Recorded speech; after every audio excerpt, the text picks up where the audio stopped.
আমরা কেমন নির্মূল হয়েছি বুদ্ধবাবু দেখেছেন। বুদ্ধবাবুদের, গৌতম বাবুদের এই হুঁশিয়ারির ফলে, সূর্যকান্তদের হুঁশিয়ারির ফলে দিকে দিকে সিপিএম এর হারমাদ নেতারা জন্মেছিল। কোথাও অনিল বোস, কোথাও বিনয় বোস, কোথাও লক্ষণ শেঠ, মাটির নিচে খুললেই কঙ্কাল ঘোষ, দলের সম্পদ তপন শুকুর, মজিদ মাস্টার। কাকে বাদ দেব? বাংলাকে রক্ত স্নাত করল তার এই বক্তৃতা। তৈরি হল নন্দীগ্রাম, রক্তে ভিজে গেল বাংলা। সিঙ্গুর তৈরি হল, নেতাই তৈরি হল, সাদা জামা লালে পরিণত হল। বাংলার মানুষ আওয়াজ তুলেছিল যে আপনারা যে বন্দুক হারমাদ বাহিনীদের হাতে ছেড়ে দিয়ে, ক্যাডারদের হাতে ছেড়ে দিয়ে নিরস্ত্র মানুষের উপরে চালালেন, তার তদন্ত হওয়া দরকার। যেহেতু পুলিশ ছিল, পুলিশ করেছে, জেনারেল ডায়ারের মতন তিনি নির্দেশ দিলেন, হবে না, হবে না, হবে না। সেদিন সিবিআই হয়নি। আমরা ছাত্র জীবন থেকে দেখে আসছি, দেয়ালে লেখা হচ্ছে কেন্দ্রকে, রাজ্যকে কেন্দ্রের উপনিবেশ হতে দেব না। মিছিল করে করে রাজ্যে 35 বছর কাটিয়ে গেলেন, স্লোগান পকেটে পুরে নিলেন। অসীমবাবুর কেন্দ্রের বঞ্চনার বক্তৃতাগুলো এখন ডাস্টবিনে। এখন কেন্দ্রের কংগ্রেসের সঙ্গে পকেটে ঢুকে কিংবা পকেটে রেখে তারা সিবিআই এর গুণগান গাচ্ছেন। কয়লাতে হাত ময়লা করেননি তো? দেখবেন বাবা, কেন কয়লা কাণ্ডেও দেখলাম সিবিআই এর নিরপেক্ষতা নিয়ে প্রশ্ন উঠেছে। কি যেন বলছে লোকে যে তদন্ত রিপোর্টের প্যারা চেঞ্জ করে দিয়েছে কেন্দ্রীয় সরকার। সেই জন্যই কি সিপিএম ভাবছে যে আমাদের হাত ময়লা আছে কয়লাতে, তাই বাঁচাবার দরকার, বাঁচবার দরকার? বুদ্ধবাবু সততার প্রতীক, সাদা শান্তির প্রতীক। সেই শান্তির প্রতীকের চিহ্ন কি বাংলার মানুষের কাছে? রক্তাক্ত মানুষ দেখলো তার সাদা জামা রক্তে লাল। কত কিছু নাম তার তৈরি হয়েছিল সেদিনকে, এত তাড়াতাড়ি লোকটি ভুলে গেল। কাশীপুরের মানুষ প্রথমে বুঝতে পারেনি জিতিয়েছিল, তারপরে বুঝেছে এর অধ্যত্ব আছে। এ যতটা নিজেকে সংস্কৃতিবান মনে করে ততটাই অপসংস্কৃতির নায়ক। শুধু নিজে ভালো, অন্যেরা খারাপ। তাই ওখান থেকে, কাশীপুর থেকে দূর, ধাক্কা দেওয়া হলো কাশীপুর থেকে, ধাক্কা খেলেন কাশীপুরের মানুষের কাছে। তারপর সবার মনে আছে তো সেই কথাটা, চোরেদের সরকার, আয় মা সুচেতনা, আমি তোর হাত ধরে বাড়ি যাই। মেয়ের হাত ধরে বসেছিলেন, বলেছিলেন চোরেদের সরকার, বই লিখছিলেন। অসময় না দুঃসময় কি যেন, বুদ্ধবাবু একটু আরেকটু ভালো করে বইটা পড়ুন। তারপর ঘুরে ঘুরে দেখেছেন না যে কুটকাচালি না কি একটা আছে, আকাশের উপর দিয়ে নাবে, ধূপ করে নেমে গেল, কার্টুন। সেই রকম সিপিএম এর বুদ্ধবাবু নামলেন, ভু করে চারিদিক থেকে ঘুরতে ঘুরতে ঘুরতে ঘুরতে সিপিএম চোরেদের সরকার নয়, ভালো মানুষের সরকার বলে যাদবপুরে নেমে পড়লেন। বললেন এই লোকটাকে যাদবপুর ছাড়া অন্য যে কোনো জায়গায় দেবে সেখানেই ধারিয়ে দেবে। যাদবপুরের মানুষ ভাবলে বোধহয় মুক্তি পাবে। তাদেরও চিনতে 10 বছর লাগলো, কেননা মুখ্যমন্ত্রী সঙ্গে নন্দীভিঙ্গিরা তো রয়েছে। 10 বছর চিনতে লেগেছিল যেখানেই গেছে মানুষ তাকে ধাক্কা দিয়েছে। 10 বছরের মুখ্যমন্ত্রী হারলেন 30,000-এর ভোটের বেশি।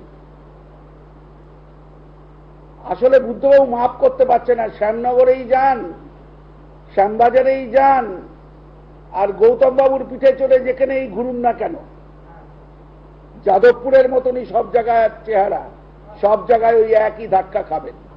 তা সততার প্রতীক যে অফিসগুলোতে গিয়ে বসেন মৌলালির মোড়ে, মৌলালির, কলকাতার মৌলালির মোড় থেকে আরম্ভ করে মাদার টেরেসা ভবন, এই দুই দিকে বাড়িগুলোর মালিক তো সিপিএম, বাড়িগুলোর মালিক তো সিপিএম এর শাখা সংগঠনের। কত কৌটো ছিল আপনাদের যা ঝাঁকিয়েছেন, যার অর্থ দিয়ে এই বাড়িগুলো তৈরি হলো। চিরকাল তো দেখেছিলাম লাল এলাম একটা ধরতেন আর পটপট পটপট করে টাকা তুলতেন, কৌটো ঝাঁকাতেন বাজারে গিয়ে। কমরেডরা বিড়ি খেতেন, এখন অন্য কিছু খান। হলো কি আপনাদের? একটু হিসাব দিন সততার প্রতীকদের।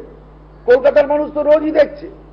মৌলালি থেকে ঢুকলেন, ডান দিকে করে গড়গড় গড়গড় গড়গড় করে সব নাম, কোনোটা এসএফআই, কোনোটা সিটু, কোনোটা গণশক্তি, কোনোটা আলিমুদ্দিন, কোনোটা সিপিএম, নাম নাম 1 2 3 4। অন্যদিকে আরেক কয়েকটা ভবন বলছে আমরা এগিয়ে গেছি, তোদের অল্প অল্প দিয়ে গেলাম, পদচিহ্ন রেখে যা বলে মৌলালির উল্টো দিকে 2-1 জনের পদচিহ্ন, আর বাদ বাকিটা তারাই।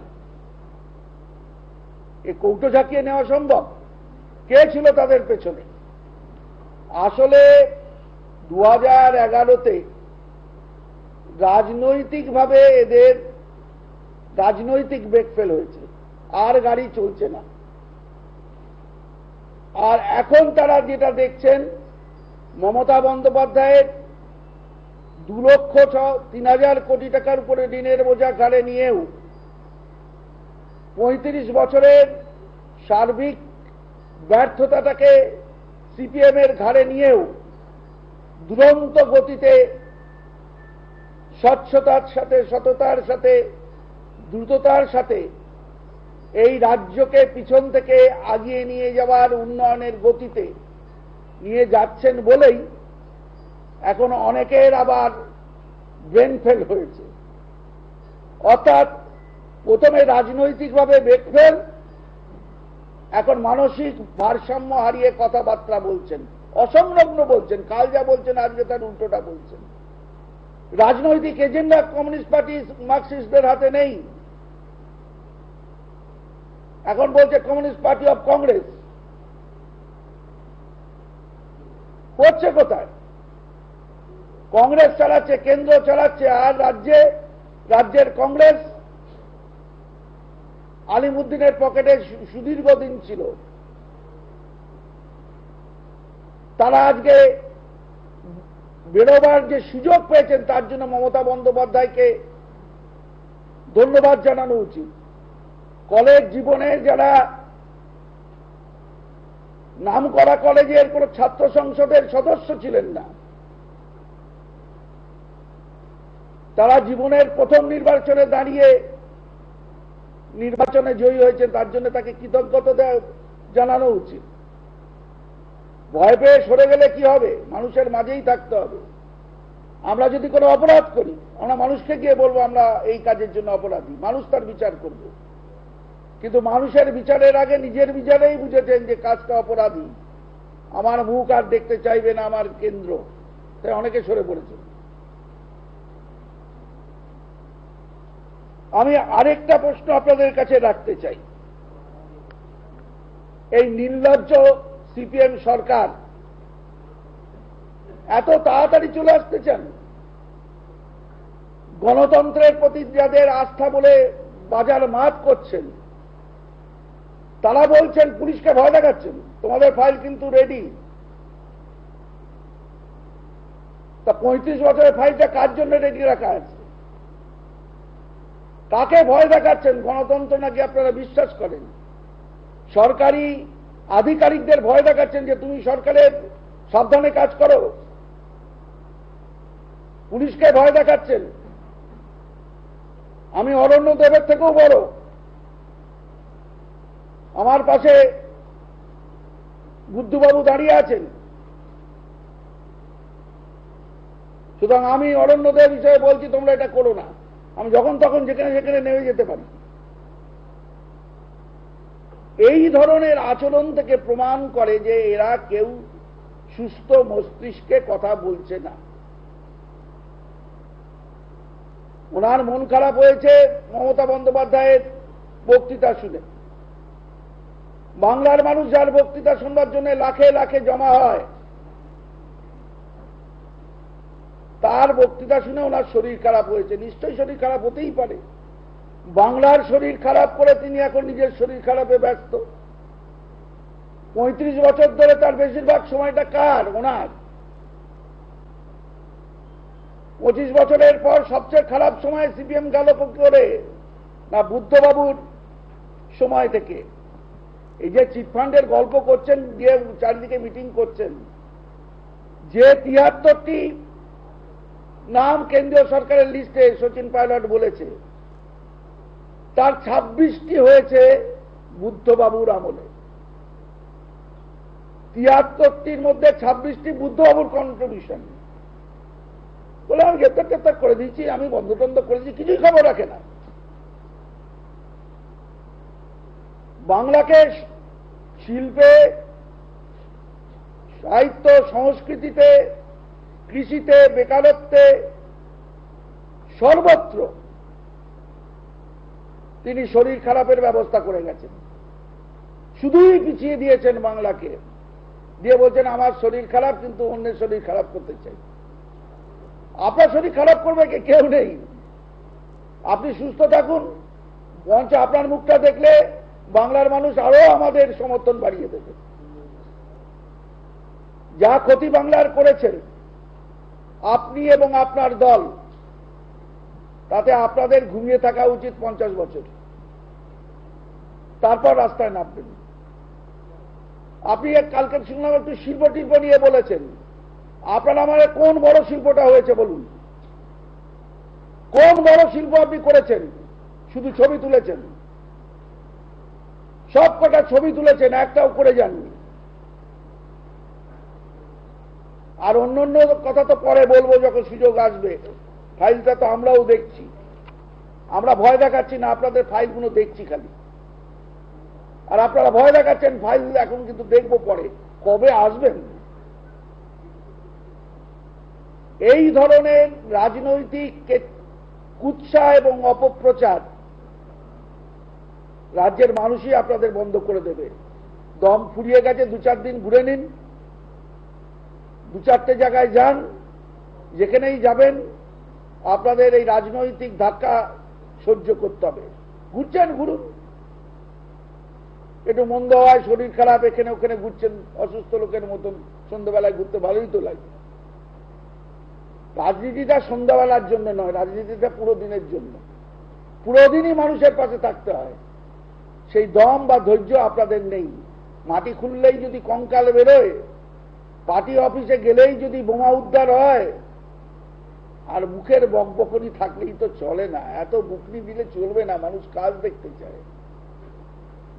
এই উন্নয়নের গতিকে মমতা বন্দ্যোপাধ্যায়ের নেতৃত্বে যা বাংলার বুকে সর্বত্রগামী, সমস্ত মানুষের আশা আশীর্বাদ দোয়ায় চলছে, তাকে 2-4টে বাতিল হওয়া, গণতান্ত্রিকভাবে বাতিল হওয়া লোক একত্রিত হয়ে মমতা বন্দ্যোপাধ্যায়ের উন্নয়নের কর্মযজ্ঞকে বাতিল করতে পারবে না।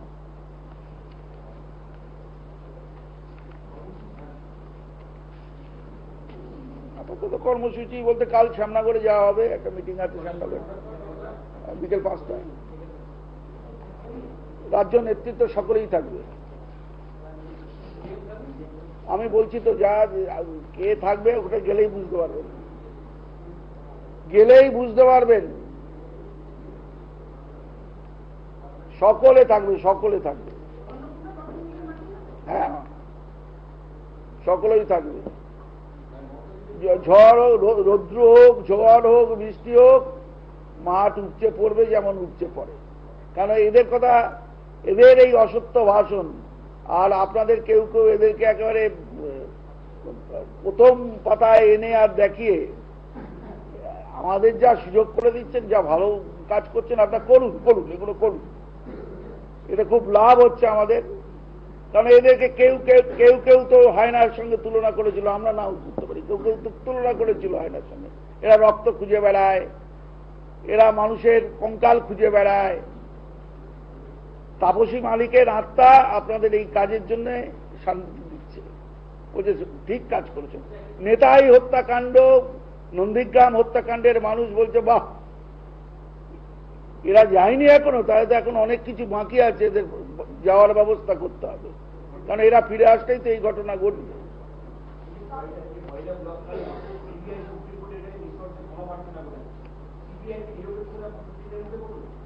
আমি তো এই প্রশ্নের উত্তর দিলাম একটু আগে, এখানে বললাম যে সিবিআই এর, আমি তো আবার বললাম যে যে সিবিআই করছেন, এককালে কেন্দ্রের উপনিবেশ, রাজ্যকে কেন্দ্রের উপনিবেশ হতে দেব না, কেন্দ্রের বঞ্চনা। এখন কংগ্রেসের সুরেই আপনারা বলছেন যে আমরাও চাই। তা সিবিআই এর নিরপেক্ষতা এতটাই যদি আপনারা বুঝতেন, তাহলে নেতাই কাণ্ড, নন্দীগ্রামের মতন গণহত্যা, সেই কাণ্ডের সময় যখন সমস্ত মানুষ, পুলিশ এবং আপনাদের হারমাত বাহিনীর এই যৌথভাবে হত্যাকাণ্ডের নিন্দায় এবং দোষীদের শাস্তি দাবি করেছিল, তখন আপনি চুপ করে বসেছিলেন। আর সিবিআই এর কি নিরপেক্ষতা তো এখনো দেখছি কয়লা কাণ্ডে, বুধও হয়তো দেখতে পাচ্ছেন না, একটু চোখে কম দেখছে কিনা। কিউবাতে গিয়েছিলেন তো, কিউবাতে চোখ দেখাতে গিয়েছিলেন শুনেছি। হ্যাঁ, ওনার তো তাই তো হয়েছিল যখন মুখ্যমন্ত্রী ছিলেন, তাই তো শোনা যায়। আপনারা জানেন না? এটা হতে পারে নাকি? ওই বাইরে গিয়েছিলেন চোখ দেখাতে। তো যান, ভালো, ওনার আরো শুধু আরো ভালো থাকুন, নিশ্চয়ই আমরা চাইব ভালো শরীরে থাকুন। উনি যতবার মিটিং করবেন ততবার আমাদের লাভ। সব জায়গায় ঘুরে ঘুরে মিটিং করুন, সব জায়গায় মানুষ, যেরকম ভাবে কাশীপুরে ধাক্কা দিল বুদ্ধবাবু, যেরকম ভাবে যাদবপুরে ধাক্কা খেলেন বুদ্ধবাবু, ওনার জন্য সমস্ত জায়গায় মাদুর বেছানো আছে, ওইরকম ধাক্কাই হবে। মাদুর বেছানো আছে যে ধাক্কা খাওয়ার।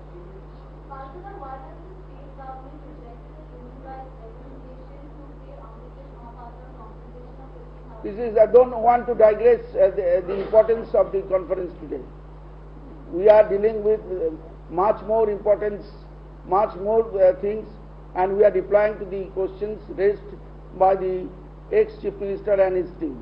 We do not want to digress the issue. If you wish to know the comments, you can ask me separately. কি বলছিল তুমি বলো? আমি আবার বলছি যে সিবিআই এর নিরপেক্ষতার নিয়ে তো এখনো প্রশ্ন উঠল কয়লা কাণ্ডে, যে সিবিআই এর রিপোর্টের কোন প্যারাগ্রাফ নাকি কেন্দ্রীয় মন্ত্রীরা চেঞ্জ করে দিয়েছে। তাহলে নিরপেক্ষতাটা কেমন থাকলো? এ প্রশ্নটা এখন আমরাও করতে পারি। আমরা কারোর প্রতি কোনো অ্যাসপারশন না করেই ঘটনার কথা বিব্রত করছি, যে ঘটনাটা ঘটেছে সেইটা আমরা বলছি।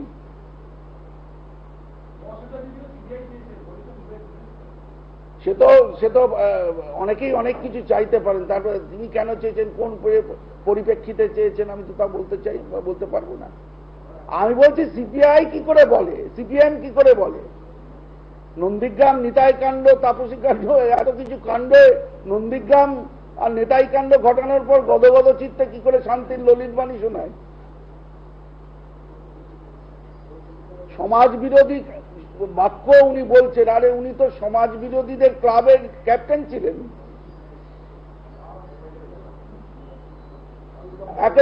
একেবারে অধিনায়ক ছিলেন।